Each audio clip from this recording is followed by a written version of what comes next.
Hello বন্ধুরা, আমি প্রিয়াঙ্কা। তোমরা সবাই কেমন আছো? আমিও বেশ ভালোই আছি। আজকে তোমাদের সাথে শেয়ার করছি নিরামিষ ফুলকপি আলুর রসা, তাও আবার অনেকটা অনুষ্ঠান বাড়ির মতো। তো চলো দেখে নেওয়া যাক।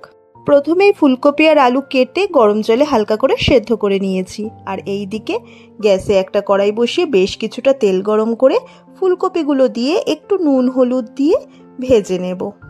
তো ফুলকপিটা ভাজা হতে থাক, ততক্ষণ একটু মশলার পেস্ট বানিয়ে নিই।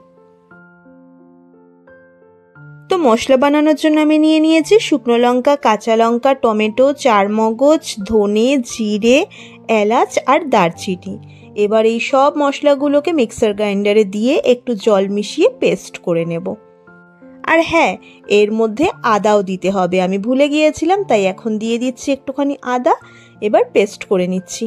আর এই দিকে কিন্তু ফুলকপিটাও ভাজা ভাজা হয়ে গেছে, এবার তুলে নিচ্ছি।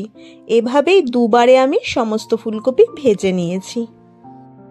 ফুলকপিগুলো ভাজার পরে ওই তেলেই আমি আলুগুলো দিয়ে একটু নুন হলুদ দিয়ে ভেজে নিচ্ছি। যেহেতু আগে থেকেই সেদ্ধ করে রাখা, তাই খুব বেশি ভাজার প্রয়োজন নেই, একটু কালার হয়ে গেলেই তুলে নিতে হবে। তো আলুটাও ভাজা হয়ে গেছে, এবার তুলে নিচ্ছি।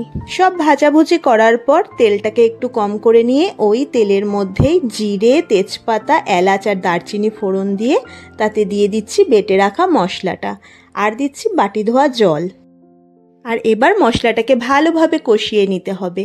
আর এই কষানোর মধ্যেই দিতে হবে স্বাদ মতো নুন, পরিমাণ মতো হলুদ গুঁড়ো আর কালারের জন্য কিছুটা কাশ্মীরি লঙ্কার গুঁড়ো। ব্যাস, এবার মশলাটাকে তেল ছাড়া অবধি কষিয়ে নিতে হবে।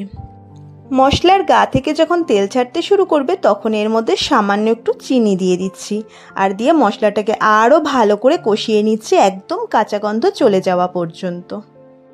মশলাটা প্রায় কষে গেছে, এবার এর মধ্যে ভেজে রাখা আলুগুলো দিয়ে আরও 2 থেকে 3 মিনিট একটু জল মিশিয়ে মিশিয়ে কষিয়ে নেব। তো আলু আর মশলা একেবারে কষে গেছে, এর থেকে তেল ছাড়তে শুরু করে দিয়েছে। এবার এর মধ্যে দিয়ে দিচ্ছি কিছু কিশমিশ আর ভেজে রাখা ফুলকপি। ফুলকপিটা দিয়ে আরও 2 থেকে 3 মিনিট মশলা, আলু আর ফুলকপিটাকে একটু ভালো করে মিশিয়ে নিচ্ছি। যেহেতু ফুলকপিটা আগে থেকে সেদ্ধ করে ভেজে রাখা ছিল, তাই আর বেশি কষালাম না। এবার দিয়ে দিচ্ছি কিছুটা পরিমাণে গরম জল। একটু মাখো মাখো হবে, তাই জলের পরিমাণটা বুঝেই দিতে হবে। জলটা দিয়ে হাই ফ্লেমে 5 থেকে 6 মিনিট ফুটিয়ে নিয়ে সবশেষে চেরা কাঁচা লঙ্কা আর গরম মশলা গুঁড়ো ছড়িয়ে আরও 2 থেকে 3 মিনিট ফুটিয়ে নিলেই তৈরি হয়ে যাবে আমাদের এই সুস্বাদু ফুলকপির রসা।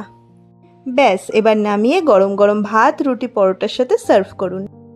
তো নিরামিষ দিনে এরকম একটা রেসিপি থাকলে খাওয়াটা একেবারে জমে যায়, তাই দেরি না করে ঝটপট বানিয়ে খান। আজকের মতো এইটুকুই, দেখা হবে আবার অন্য একটা ভিডিওতে। টাটা।